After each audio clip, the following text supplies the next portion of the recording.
Assalamualaikum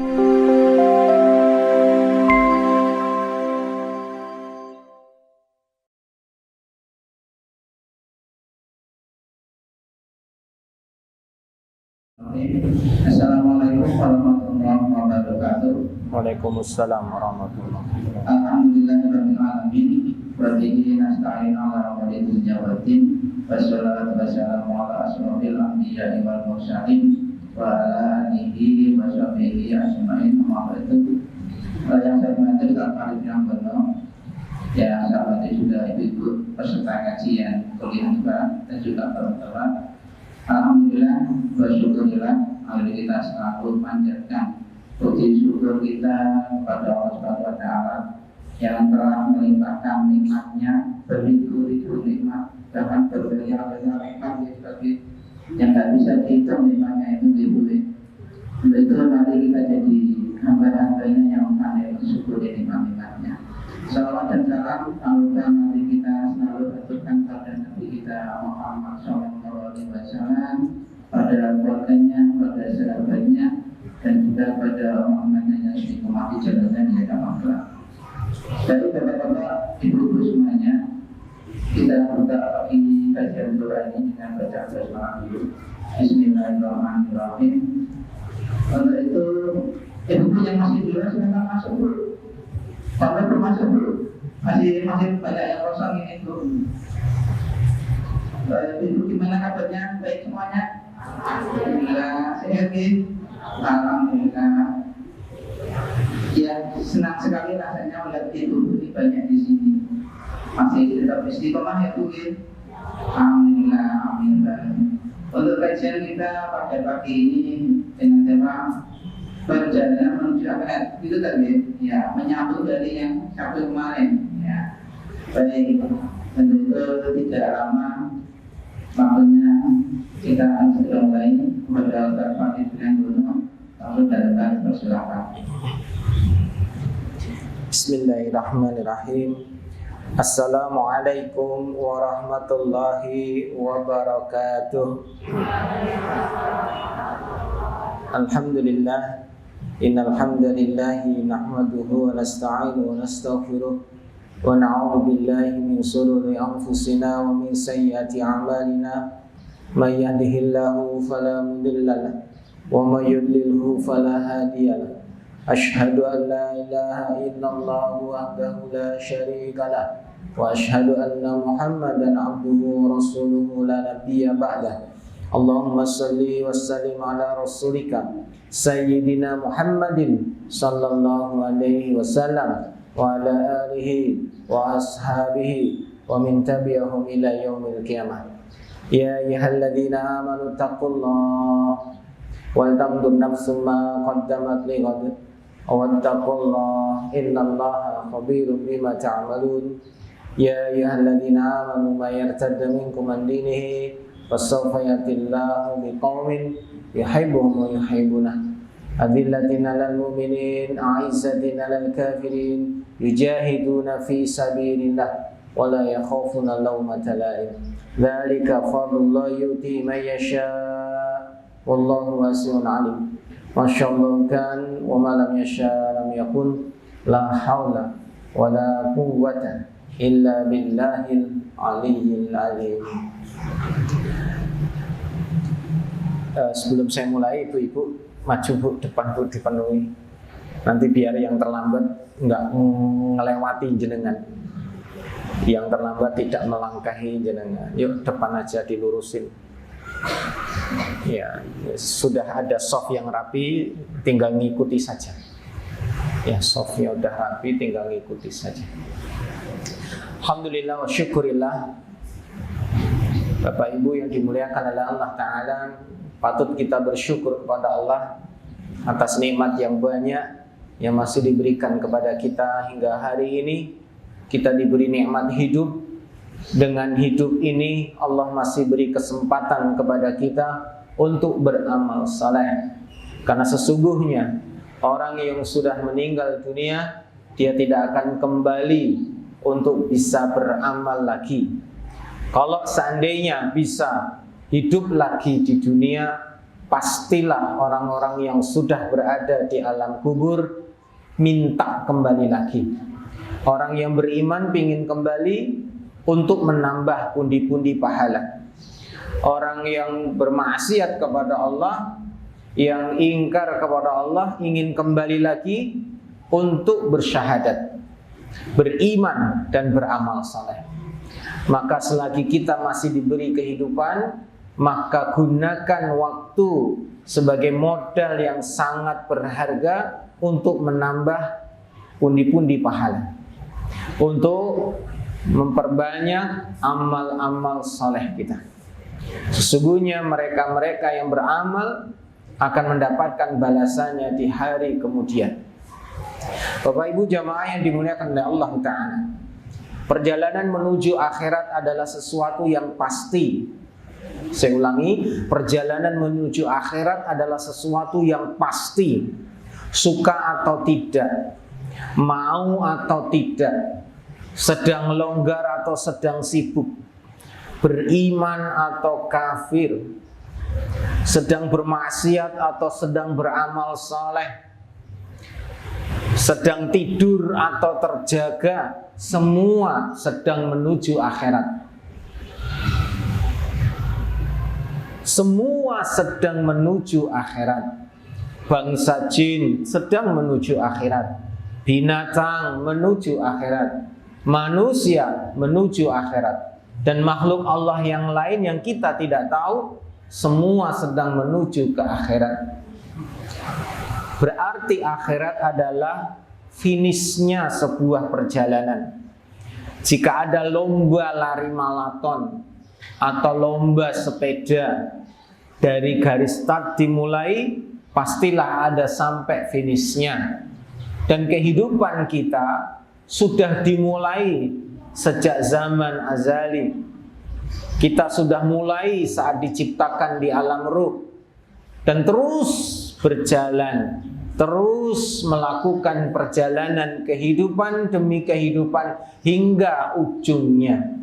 Nah, ujungnya adalah akhirat. Meskipun ujungnya akhirat, tapi kehidupan di akhirat tidak ada batasnya. Saya ulangi, meskipun ujungnya adalah akhirat, akan tetapi kehidupan di akhirat tidak ada ujungnya.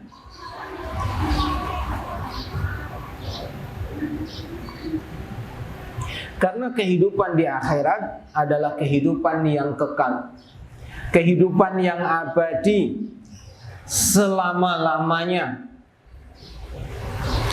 tersiksa selama-lamanya, mendapat nikmat selama-lamanya. Ini menunjukkan bahwa hidup kita sejatinya adalah kehidupan akhirat. Karena manusia tidaklah mati sebagaimana yang kita ketahui, yaitu mati dalam hal ini habis perkara, mati tidak meninggalkan jejak, mati dan tidak ada lagi bekasnya. Sesungguhnya tidaklah demikian. Karena kita mati hanyalah meninggalkan dunia yang fana ini untuk menuju ke dunia yang lainnya lagi. Artinya sejak kita diciptakan oleh Allah, sejak kita dihidupkan oleh Allah, maka sejak itu pula akan hidup terus selama-lamanya. Hanya pindah tempat, hanya pindah kehidupan. Yang dulunya kita di alam ruh, di alam rahim, dan sekarang di alam dunia, besok akan dipindah ke alam kubur, dan akan dipindah lagi oleh Allah ke alam akhirat. Diawali dari peristiwa kiamat di padang mahsyar, dikumpulkan di sana, melewati sirat, kontorah, dan sampailah ke surga, atau mereka terjatuh ke neraka. Sehingga perjalanan menuju akhirat adalah sesuatu yang pasti. Suka ndak suka, mau ndak mau, kaya apa miskin, lagi tidur apalagi melek, lagi susah atau lagi bahagia, semua sedang menuju akhirat. Maka orang-orang yang beruntung adalah orang-orang yang mempersiapkan kematiannya dan mempersiapkan apa-apa setelah kematiannya. Jika perjalanan menuju akhirat adalah sesuatu yang pasti, maka kita harus memiliki bekal untuk melaksanakan perjalanan tersebut. Saya ulangi, kalau perjalanan ke akhirat adalah sesuatu yang pasti, maka kita harus menjadi orang yang cerdas, adalah orang yang mempersiapkan bekal menuju perjalanan ke akhirat tersebut. Dan bekalnya itu bukanlah apa yang ada di dunia, bukan properti, bukan kendaraan, bukan uang, bukan anak, bukan istri, bukan suami, bukan orang tua, bukan barang-barang, bukan benda-benda. Tapi bekal itu adalah sesuatu yang tidak nampak tapi sangat menentukan. Bekal itu adalah amal soleh. Bekal itu adalah amal soleh. Maka siapa yang banyak beramal soleh, sesungguhnya dia sedang mengumpulkan bekalnya. Hari ini kita tidak melihat bekal-bekal itu, tapi besok akan ditampakkan di alam kubur, di hari kiamat, dan di sepanjang perjalanan sirat hingga sampai ke Qantarah. Dan semua akan diberikan oleh Allah Ta'ala untuk membantu menyelamatkan dia hingga ke surga. Hari ini memang tidak terlihat, tapi besok akan ditampakkan semua. Hari ini kita melihat orang memiliki sesuatu, ya bisa dilihat, bisa dirasa, bisa diraba. Ada orang yang punya harta, bisa dilihat, bisa diraba, bisa dirasa. Punya kendaraan, punya properti, punya keluarga, dan lain sebagainya bisa dilihat, bisa dirasa, bisa diraba. Dan ternyata semua itu akan ditinggalkan. Tidak ada yang ikut dibawa, bahkan tidak bisa menjadi bekalnya. Beberapa hari yang lalu saya ditelepon oleh seorang jamaah ibu-ibu, "Pak Ustadz, bisa ndak ke rumah saya sekarang?" Wah, teleponnya bukan nanti, sekarang. Kenapa? Karena kakaknya baru saja meninggal dunia dan membutuhkan bantuan. Karena mereka tidak bisa dan tidak tahu bagaimana caranya. Karena kondisi meninggalnya ini, tangan tidak bisa ditekuk, kaki nggak bisa diluruskan. Gampangnya tangan nggak bisa sedekap, kaki nggak lurus. Bisa dibayangkan lah gimana posisi tubuhnya ini. Alhamdulillah, karena saya kosong waktunya, kemudian bergegas ke sana. Dan subhanallah, kematian yang begitu mendadak, karena tidak ke rumah sakit, juga tidak mengeluh sakit, hanya saja memang punya penyakit kolesterol dan asam urat saja. Nah, sehingga ada yang mengatakan ini matinya kena serangan jantung. Yes, pokoknya harus dicarilah alasan orang mati, meskipun ya kematian itu sesuatu yang misterius. Gampangnya beliau tidur dan tidak bangun lagi lah, mati. Kemudian habis itu saya mau meninggalkan juga tidak tega. Akhirnya ikut merawat jenazahnya, ikut membantu memandikan, membantu mengkafani. Nah, ternyata pada saat saya melakukan itu, sambil saya ngangen-angen, sambil mendengar cerita keluarga tersebut. Bapak ini suka mancing di laut. Bapak ini suka mancing, hobinya mancing. Maka di kamar itu banyak sekali ya, alat pancing. Ceritalah masa hidupnya, orangnya begini, begitu, begini, begitu, dan seterusnya. Yang jelas yang diceritakan yang baik-baik lah. Kemudian pada saat dikafani, pada saat sudah semuanya pada takziah, tidak ada yang dibawa. Baju yang tadi dipakai saat meninggal digunting karena tidak bisa dilepas, nggak bisa dicopot seperti biasa, harus digunting. Alat pancing nggak ada yang dibawa. meskipun hobinya mancing. Harta yang banyak yang mereka miliki, nggak ada satupun yang dibawa. Hanya kain kafan 5 lembar. Ada harta yang dibawa sampai ke kubur, hanya kain ikhram yang pernah beliau pakai dahulu. Kain ikhram inilah yang menemani satu-satunya harta yang dimiliki. Kalau kain kafan baru beli kok, masih baru. Tidak ada yang dibawa kecuali itu semua. Hartanya ditinggal, kendaraannya ditinggal, rumahnya ditinggal, alat pancingnya pun ditinggal. Meskipun sangat senang mancing, hobi mancing, banyak alat pancing, gak cuma 1, 2, banyak. Karena saya sampai di kamarnya melihat, wah luar biasa. Tidak ada yang dibawa. Apa yang dibawa Bapak ini menuju ke Allah?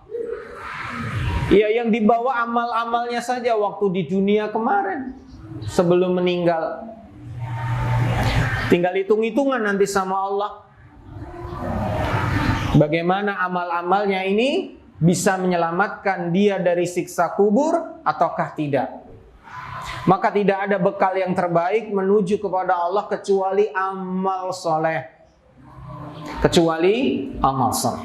Maka Bapak Ibu yang dimuliakan oleh Allah, mari berusaha kita mengumpulkan sebanyak mungkin bekal amal soleh. Kalau tahu bahwa nanti harta nggak dibawa, jadikan harta kita sebagai kendaraan menuju akhirat. Saya ulangi, kalau harta nanti nggak dibawa, maka jadikan harta itu bisa menjadi kendaraan menuju ke surga. Jadikan harta sebagai wasilah, sarana menambah pundi-pundi pahala meskipun kita sudah meninggal dunia.